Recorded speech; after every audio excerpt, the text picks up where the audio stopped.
नमस्कार। आज के गांधी चर्चा कार्यक्रम में आप सभी का स्वागत है। आज के इस अंक में आइए सुनते हैं एक वार्ता। विषय है गांधी जी का संघर्ष और क्षमा का भाव।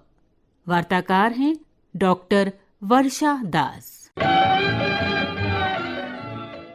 गांधी जी की आत्मकथा का शीर्षक है सत्य के प्रयोग। सत्य के प्रयोग बिना संघर्ष के तो हो ही नहीं सकते।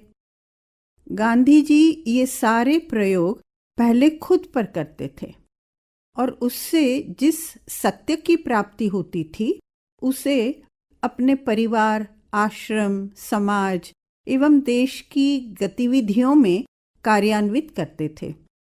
अपनी आत्मकथा की प्रस्तावना में गांधी जी कहते हैं कि सत्य के शोधक को रजकण से भी नीचे रहना पड़ता है। सारी दुनिया उस रजकण को कुचलती है, लेकिन सत्य का पुजारी तो रजकण भी उसे कुचल सके इतना अल्प न बन जाए, तब तक उसके लिए स्वतंत्र सत्य की झांकी भी दुर्लभ है। उसी प्रस्तावना में वे संत कवि सूरदास की ये पंक्तियां लिखते हैं। मौसम कौन कुटिल खल कामी, जिन तनु दियो ताहि बिसरायो, ऐसो नमक हरामी।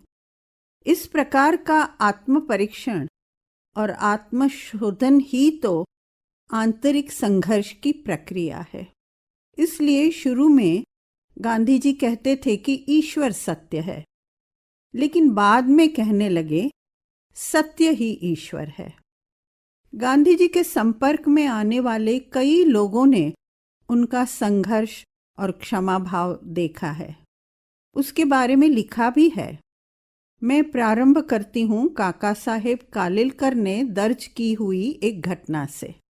वे कहते हैं कि अपने प्रवास के दौरान बापू जिनके भी घर पर ठहरते थे, उनके यहाँ बहुत अतिथि आते थे। उस घर के कर्ता हर्ता को सभी का ख्याल रखना पड़ता था।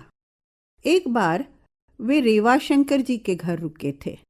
वे मुंबई में 2 मंजिला मकान मणि भवन में रहते थे और व्यवसाय से जौहरी थे। एक बार वहाँ स्वामी आनंद गांधी जी से मिलने जा पहुँचे। वे सन्यासी थे, लेकिन सन्यासी जैसे वस्त्र नहीं पहनते थे। उनका पहनावा सामान्य था, धोती, कमीज और गांधी टोपी। रेवा शंकर जी के रसोइये के साथ स्वामी आनंद की कोई बहस हो गई। रसोइया छोटे बड़े पद वालों को उनके वस्त्रों से पहचान लेता था। उसने किसी बात पर स्वामी आनंद का अपमान किया। स्वामी को बड़ा गुस्सा आया। उन्होंने रसोइये को इतनी जोर से चांटा मारा कि रसोइया वहीं पर गिर पड़ा और स्वामी की कलाई में भी दर्द होने लगा। किसी ने इस घटना की शिकायत बापू को की। बापू ने स्वामी से कहा, किसी उच्च वर्ण के व्यक्ति के साथ आपका झगड़ा हुआ होता तो आप उसे चांटा नहीं मारते। वो बेचारा नौकर है, इसलिए उस पर हाथ उठाया। इसी वक्त जाकर उससे माफी मांगी। स्वामी जैसा स्वामानी व्यक्ति ऐसा कैसे कर पाएगा? बापू भांप गए कि स्वामी माफी मांगना नहीं चाहते हैं। वे बोले, किए हुए अन्याय का दाग अगर धो नहीं सकते हो तो आपको मेरा साथ छोड़ना चाहिए। बेचारे स्वामी क्या करते? वे सीधे रसोई में गए और रसोइये से माफी मांगी। गांधी जी का क्षमा भाव सर्वव्यापी था। उसमें छोटे बड़े के भेदभाव का तो प्रश्न ही नहीं था। एक और घटना चंपारण की है। बापू ने वहाँ के नीलवरों के अन्याय और अत्याचारों से संबंधित छानबीन शुरू की थी। इसे देखकर प्रजा में चेतना का संचार हुआ था। बापू ने कई स्थानों पर पाठशालाएं खोली थी। इसका लोगों के ऊपर अच्छा प्रभाव पड़ने लगा था। यह देखकर अंग्रेज नीलवर डरने लगे थे। किसी ने बापू से कहा, यहाँ का अमुक नीलवर बहुत ही दुष्ट है। वह आपकी हत्या करवाना चाहता है और इस काम के लिए उसने हत्यारों को रखा है। यह सुनकर एक दिन रात के समय बापू अकेले उस अंग्रेज के बंगले पर पहुंचे। जब उसने दरवाज़ा खोला तो बापू बोले, मैंने सुना है कि आपने मेरी हत्या करवाने के लिए हत्यारों को रखा है, इसीलिए आज किसी को बताए बगैर मैं अकेला आया हूं। वह अंग्रेज नीलवर तो स्तब्ध हो गया। क्या बोलता? शायद वो खुद ही डर गया था। भीतर से अत्यंत क्षमावान व्यक्ति ही इतना निडर हो सकता है। गांधी जी के जीवन में संघर्ष और क्षमा भाव लबालब भरे थे। अब दक्षिण अफ्रीका की एक घटना है। मिली ग्रेहाम पोलाक और उनके पति हेनरी पोलाक गांधी जी के घनिष्ठ मित्र थे। मिली ने गांधी जी के साथ की एक घटना का वर्णन किया है। ये जोहानिसबर्ग की बात है। एक दिन गांधी जी वहां बसे हुए हिंद के लोगों की एक सभा को संबोधित कर रहे थे। सारा हॉल खचाखच भर गया था। लोग दरवाजे पर और बाहर के चबूतरे पर भी खड़े थे। सभा समाप्त हुई तो गांधी जी और मिली बाहर निकले। वहां दरवाजे पर एक अंधेरे कोने में मिली ने एक आदमी को देखा। गांधी जी की नजर भी उस पर पड़ी थी। वे सीधे उस आदमी के पास गए।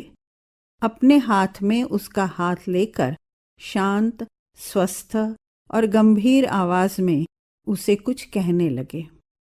वह आदमी पल भर के लिए तो हिचक गया और फिर गांधी जी के साथ चलने लगा। मिली गांधी जी की दूसरी ओर चलने लगी। तीनों ने साथ चलते चलते मोहल्ला पार कर लिया। वे दोनों क्या बात कर रहे थे वो मिली सुन नहीं पाई।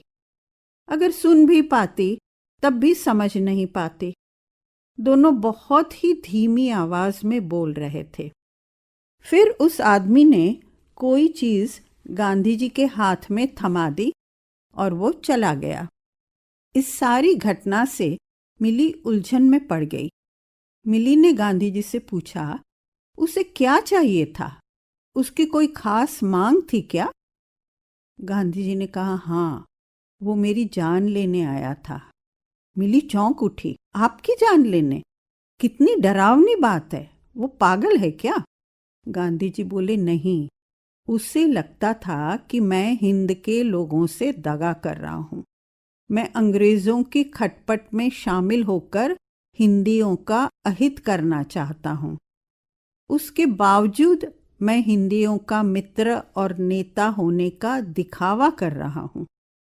ऐसा मानना तो निरी दुष्टता है। यह तो बड़ी भयानक बात है। मिली जोर से बोल उठी, उसे तो पुलिस को सौंप देना चाहिए था। आपने उसे जाने क्यों दिया? वो वाकई पागल आदमी था।